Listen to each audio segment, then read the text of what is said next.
بسم اللہ الرحمن الرحیم۔ السلام علیکم عزیز طلبہ، امید ہے آپ سب خیریت سے ہوں گے۔ اردو برائے جماعت دہم، حصہ غزل، غزل نمبر 1، شاعر کا نام حسرت موہانی۔ تدریسی مقاصد: اس سبق کو پڑھنے کے بعد آپ اس قابل ہو سکیں گے، حسرت موہانی کے شعری اسلوب سے واقف ہو جائیں گے، غزل کی حیت کا ادراک ہو جائے گا۔ حسرت موہانی کی اسیری اور قید بامشقت کے ذکر کے ساتھ ساتھ ان کی جزیاتی شاعری کا تعارف ہوگا۔ مطلع اور مقطع کے اصطلاحی مفہوم سے آگاہی ہوگی۔ اس غزل کو لکھنے والے ہیں حسرت موہانی۔ آج کے سبق میں ہم کیا کیا سیکھیں گے؟ شاعر کا تعارف، شاعر کی ادبی خدمات، غزل کیا ہے، غزل کی بلند خوانی، تشریح، قافیہ اور ردیف، مطلع اور مقطع، تفہیم عبارت، اسم معرفہ کی اقسام۔ سب سے پہلے ہم آتے ہیں شاعر کے تعارف کی طرف۔ اس غزل کو لکھنے والے ہیں حسرت موہانی، جو کہ 1875 میں پیدا ہوئے اور 1951 میں وفات پا گئے۔ حسرت موہانی کا اصل نام سید فضل الحسن اور حسرت تخلص تھا۔ تخلص کیا ہے، اس کے متعلق آپ پہلے بھی جان چکے ہیں۔ وہ مختصر نام جو شاعر اپنے اصلی نام کی جگہ پر استعمال کرتا ہے۔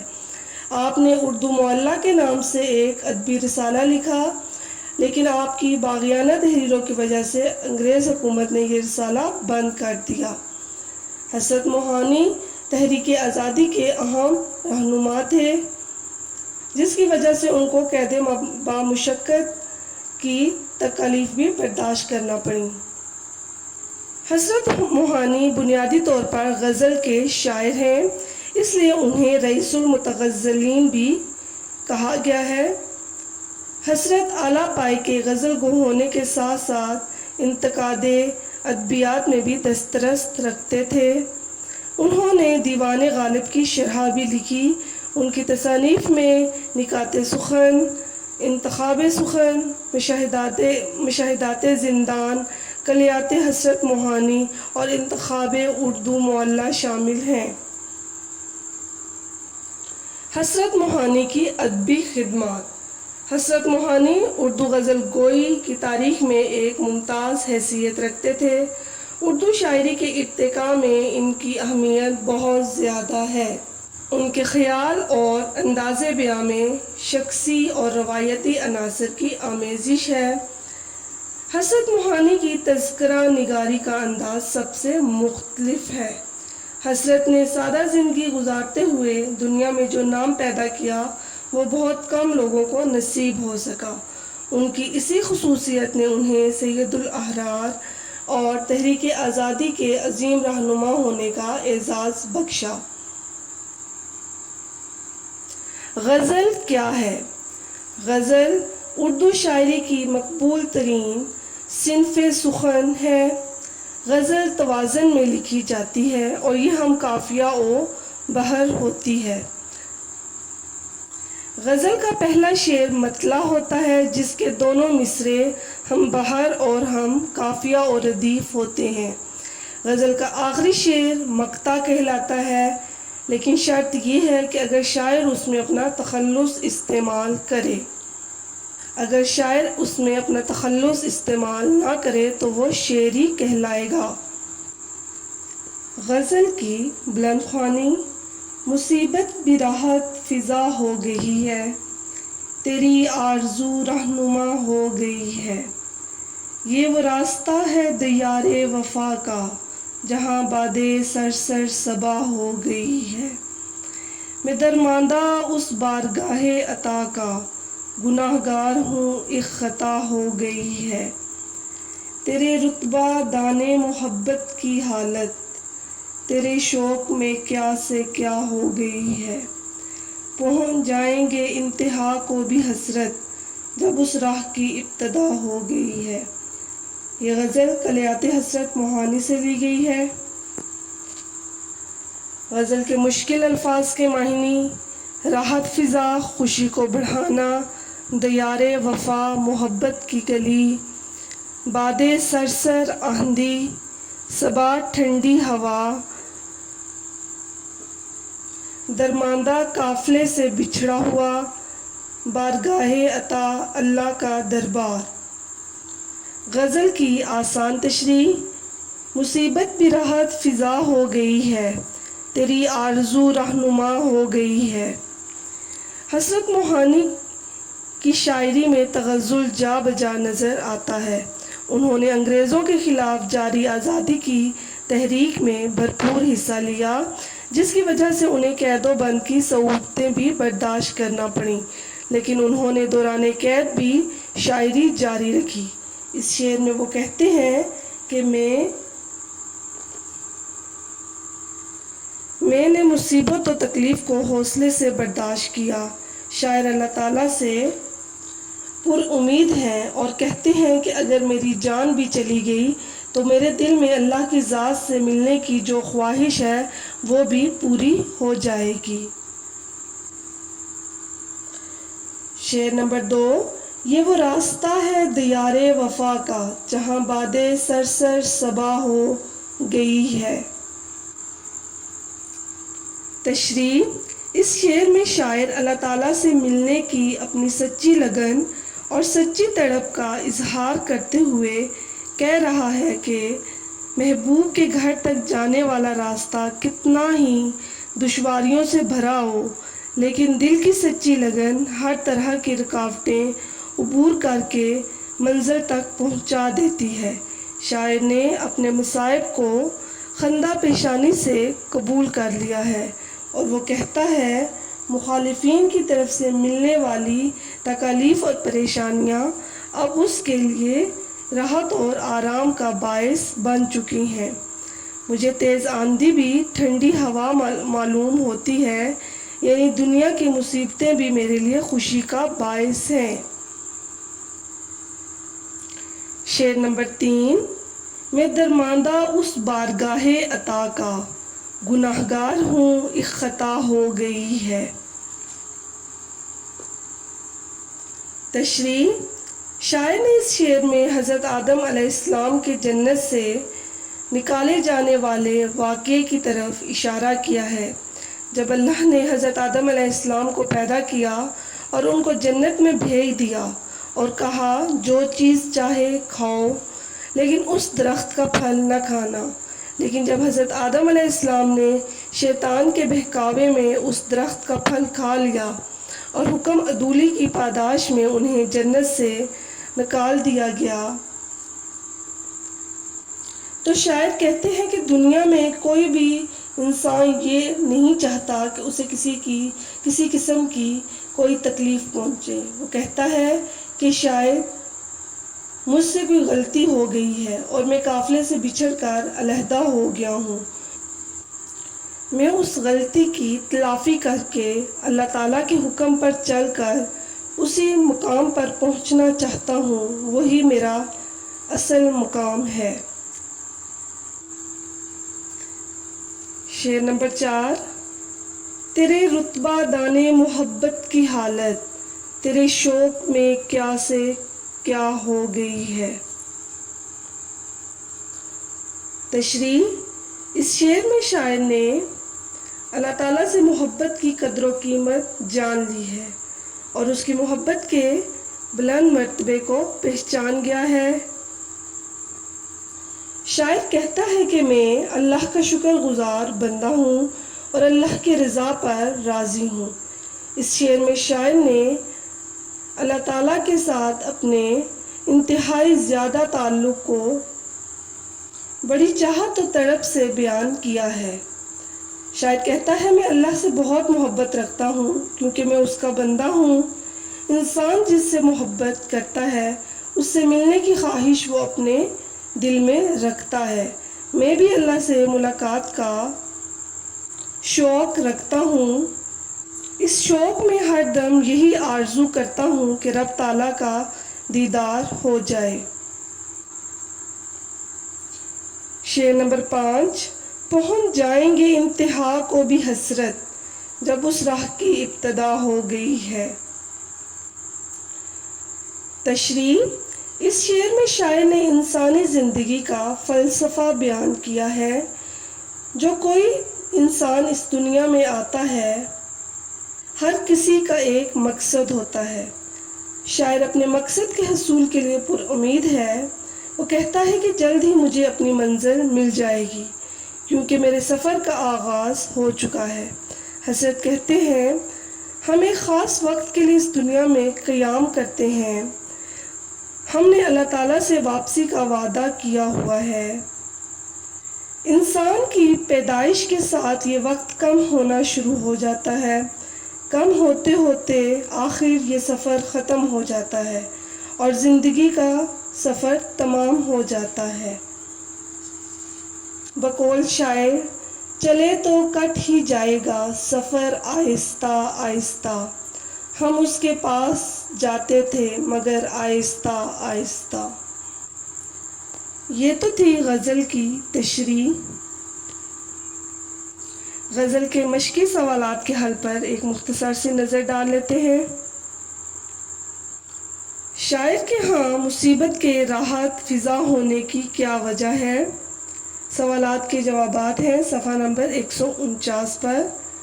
سوال نمبر 1، شاعر کہتا ہے کہ مجھے اللہ تعالیٰ سے ملنے کی تمنا ہے۔ اس راہ میں کیسی ہی مشکلات کیوں نہ پیش آئیں، مجھے اپنی خواہش پوری کرنی ہے، اس لیے شاعر کو دنیاوی مصیبتیں راحت فضا معلوم ہوتی ہیں۔ ب، کون سے راستے پر چلنے سے مصیبت خوشی میں تبدیل ہو جاتی ہے؟ محبوب کے در کی طرف جانے والے راستے پر چلنے سے مصیبت خوشی میں تبدیل ہو جاتی ہے۔ یہاں محبوب سے مراد محبوب حقیقی یعنی اللہ تعالیٰ ہے۔ ج، شاعر منزل مقصود پر پہنچنے کے لیے پر امید ہے، کیوں؟ شاعر اس لیے پر امید ہے کہ اس نے سفر کا آغاز کر دیا ہے۔ اس سفر کا اختتام منزل پر ہی ہونا ہے۔ مراد یہ کہ انسان اس دنیا میں آتا ہے اور اس کے سفر کی ابتدا ہو جاتی ہے۔ اس سفر کی انتہا یعنی اس سفر کی منزل آخرت کی زندگی ہے۔ اس منزل پر ہر ایک نے پہنچنا ہے، اس لیے شاعر اس منزل پر پہنچنے کے لیے پر امید ہے۔ سوال نمبر 2، موضوع الفاظ کی مدد سے خالی جگہ پر کریں۔ اس سوال کو آپ خود حل کریں گے۔ سوال نمبر 3، درست جواب کی نشاندہی کریں۔ اس سوال کو بھی آپ خود حل کریں گے۔ سوال نمبر 4، حسرت موہانی کی اس غزل کے قوافی اور ردیف الگ الگ کر کے لکھیں۔ میں قافیہ اور ردیف کے متعلق آپ کو بتاؤں گی، آپ نے غزل کے قافیہ اور ردیف خود الگ کرنے ہیں۔ تشریح: سوال نمبر 5 میں نے آپ کو بتا دی ہے۔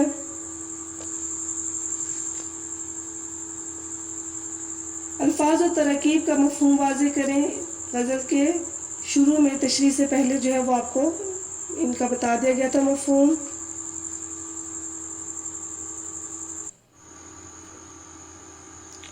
کسی شعر کے آخر میں آنے والے ہم وزن اور ہم آواز الفاظ کو قافیہ کہتے ہیں۔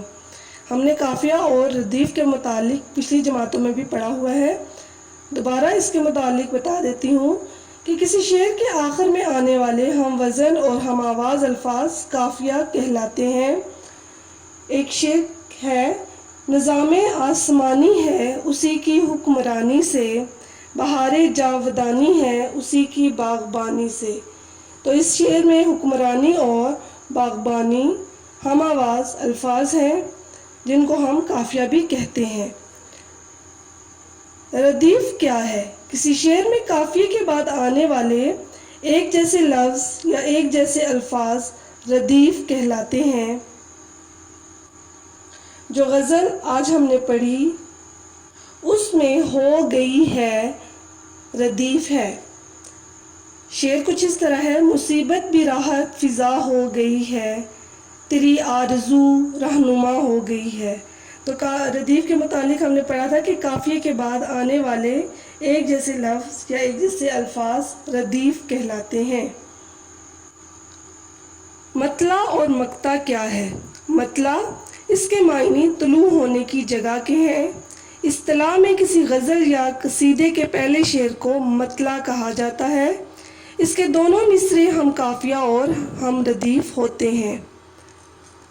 اس کی مثال غزل کا پہلا شعر آپ کو دے رہی ہوں۔ مصیبت بھی راحت فضا ہو گئی ہے، تیری آرزو رہنما ہو گئی ہے۔ تو اس میں ہم قافیہ الفاظ کون سے ہیں؟ فضا اور رہنما، اور ہو گئی ہے ردیف ہے۔ مقطع غزل کے آخری شعر جس میں شاعر اپنا تخلص استعمال کرتا ہے مقطع کہلاتا ہے۔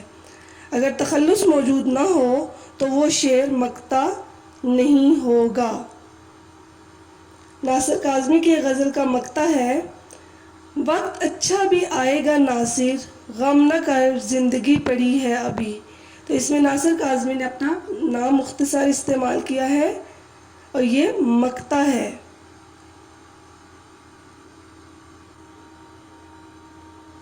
تفہیم عبارت کیا ہے؟ تفہیم عبارت کے متعلق ہم نے پڑھا تھا کہ اس میں آپ کو ایک پیراگراف دیا جاتا ہے، آپ نے اس پیراگراف کو پڑھنا ہوتا ہے اور اپنے فہم کے مطابق آپ نے نیچے دیے گئے سوالات کے جوابات دینے ہوتے ہیں۔ تمام سوالات کے جوابات اس پیراگراف میں موجود ہوتے ہیں۔ ہم عبارت نمبر 1 کر چکے ہیں۔ آج ہم تفہیم عبارت میں دوسری عبارت کریں گے۔ عبارت کچھ اس طرح ہے، صفحہ نمبر 118 پر موجود ہے: آپ کا والا نامہ ابھی ملا ہے، جس کے لیے بہت شکر گزار ہوں مسٹر نعیم الحق صاحب کا کے خط سے جو انہوں نے شیخ عبدالحمید کو لکھا ہے۔ معلوم ہوتا ہے کہ ان کے خیال میں کشمیر اور سری نگر دو مختلف جگہیں ہیں۔ ان کی خدمت میں عرض کریں کہ کشمیر ملک کا نام ہے اور سری نگر دارالسلطنت۔ مقدمات جو بھی ہوں سری نگر میں ہوں گے اور جہاں تک میں خیال کرتا ہوں ان کو زیادہ مدت وہاں ٹھہرنا نہ پڑے گا۔ شیخ عبدالحمید صاحب کا خط مجھے آج آیا ہے جس میں وہ لکھتے ہیں کہ سید نعیم الحق صاحب کا سفر خرچ کشمیر کی طرف سے ادا ہونا چاہیے، لیکن مجھے یقین ہے کہ سید صاحب موصوف اس حقیر رقم کو جو سفر خرچ کی صورت میں ان کی خدمت میں پیش کی جائے قبول نہ کریں گے اور یہ کام للہ مسلمانوں کے لیے کریں گے۔ کشمیر کمیٹی کے پاس زیادہ فنڈ نہیں ہے، ورنہ میں خود سید صاحب کی خدمت میں پیش کرتا۔ اس واسطے مہربانی کر کے ان کی خدمت میں عرض کریں کہ اگر آپ بلا کسی قسم کے معاوضے اور سفر خرچ کے یہ خدمت کریں تو اللہ کے نزدیک اجر جزیل کے مستحق ہوں گے اور اللہ تعالیٰ کی طرف سے کسی اور صورت میں اس کا اجر ضرور مل جائے گا۔ اجر جزیل، وافر اجر، زیادہ اجر۔ سوالات جن کے جوابات آپ نے تلاش کرنے ہیں وہ کچھ اس طرح ہیں: علامہ اقبال نے مکتوب علیہ سے کیا کہا؟ خلاصہ لکھیے۔ سفر خرچ سے کیا مراد ہے؟ اس پیراگراف کا عنوان لکھیے۔ سید نعیم الحق وکیل ہیں، انہیں سری نگر کیوں بلایا گیا؟ اجر جزیل کے معنی لکھیے۔ اب ہم آتے ہیں حصہ گرامر سے اسم کی اقسام کی طرف۔ اسم کی 2 اقسام ہیں، آپ پچھلی جماعتوں میں ان کے متعلق پڑھتے آئے ہیں۔ کسی شخص، جگہ یا چیز کے نام کو ہم اسم کہتے ہیں۔ اسم کی 2 اقسام ہیں، اسم معرفہ اور اسم نکرہ۔ خاص شخص، جگہ یا چیز کے نام کو ہم اسم معرفہ کہتے ہیں اور عام شخص، جگہ یا چیز کے نام کو ہم اسم نکرہ کہتے ہیں۔ اسم معرفہ کی مثالیں کچھ اس طرح ہیں: قرآن پاک، قائد اعظم، دریائے جیلم، کوہ ہمالیہ وغیرہ۔ لیکن اگر ہم ان کی جگہ پر، کوہ ہمالیہ کی جگہ پر صرف پہاڑ، دریا، شہر یا کسی کا نام لکھ دیں گے تو وہ کیا ہو جائے گا؟ اسم نکرہ ہو جائے گا اور خاص شخص، جگہ یا چیز کا نام معرفہ کہلائے گا۔ اسم معرفہ کی 6 اقسام ہیں: اسم علم، اسم ضمیر، اس میں اشارہ، اس میں موصول، اس میں استفہام اور اس میں تنکیر۔ پچھلی جماعتوں میں ہم نے اس میں معرفہ کی 4 اقسام پڑھی تھیں، اس میں علم، اس میں ضمیر، اس میں اشارہ اور اس میں موصول۔ لیکن یہاں پر 2 اقسام کا اضافہ کیا گیا ہے، اس میں استفہام اور اس میں تنکیر۔ اس میں علم وہ اسم ہے جو کسی شخص کے خاص نام کو ظاہر کرے، جیسے شاعر مشرق، غالب، مٹھو، ابن قاسم، شمس العلماء وغیرہ۔ اس میں ضمیر وہ اسم ہے جو کسی دوسرے اسم کی جگہ استعمال کیا جاتا ہے، کیونکہ تحریر اور تقریر میں ایک نام کا بار بار لانا معیوب سمجھا جاتا ہے، تو ہم کسی اسم کی جگہ پر وہ، تو، تم وغیرہ کے الفاظ استعمال کرتے ہیں، جیسے ندیم آیا، اس نے سبق پڑھا اور وہ چلا گیا۔ تو یہاں پر ندیم کے لیے اس اور وہ کی ضمیریں استعمال کی گئی۔ اگر ہم بار بار کہیں گے ندیم آیا، ندیم نے سبق پڑھا، ندیم چلا گیا، تو یہ چیز مناسب اور اچھی نہیں لگے گی اور تحریر کو بھی بدنما کر دے گی، تحریر بھی جو ہے وہ خوبصورت نہیں لگے گی۔ اس میں اشارہ وہ لفظ جو اشارہ کرنے کے لیے مقرر ہوں۔ اشارے 2 طرح کے ہو سکتے ہیں، قریب اور دور کے،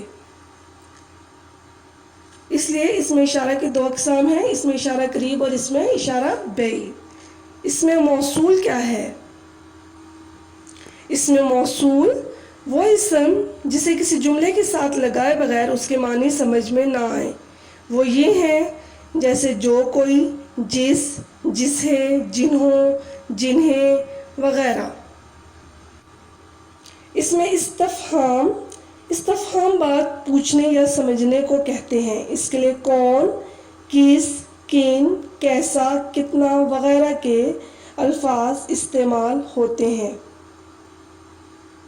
اور اس میں تنکیر وہ لفظ ہے جو غیر معین شخص کے لیے بولے جائیں، جیسے کسی، کچھ، کوئی وغیرہ۔ یہ تو تھی اس میں معرفہ کی اقسام، جو کہ آپ کے قواعد و انشاء کی کتاب پر صفحہ نمبر 2 اور 3 پر موجود ہیں۔ گھر کا کام، غزل کی بلند خوانی کرنی ہے، مشکل الفاظ کے معنی اور غزل کی تشریح آپ نے اپنی کاپیوں پر حل کرنی ہے۔ اس میں معرفہ کی اقسام آپ نے یاد کرنی ہے اور تفہیم عبارت آپ نے اپنی کاپی پر حل کرنی ہے۔ شکریہ، امید ہے آپ سب سمجھ گئے ہوں گے۔ اگر آپ کو کوئی چیز سمجھ میں نہ آئی ہو یا اگر آپ کو کوئی دقت درپیش ہو، آپ مجھ سے دوبارہ پوچھ سکتے ہیں۔ خدا آپ کا حامی و ناصر ہو۔ اللہ حافظ۔